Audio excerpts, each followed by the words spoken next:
ఒకసారి నాకు అనిపిస్తూ ఉంటుంది, నేనే ప్రశ్న అవుతాను, నేనే సమాధానం అవుతాను. అంటే మీకు అర్థమైందా లాజిక్?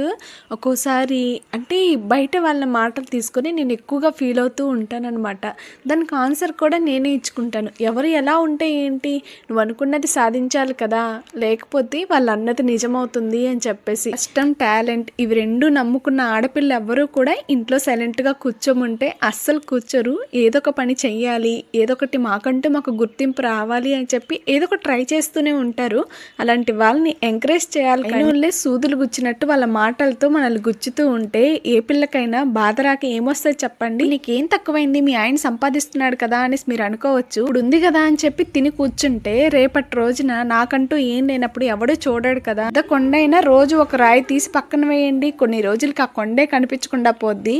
ఇంకా ఆస్తి అయినా డబ్బు అయినా ఏదైనా ఖాళీగా ఉన్నోడికి ఇలాంటి డౌట్లన్నీ వస్తే పక్కనోడి మీద పడి ఆడస్తా ఉంటాడు. అలాంటప్పుడు మీ పని మీరు చూసుకోవచ్చు కదా, ఎవరి మీదో పడి అడగడం ఎందుకు?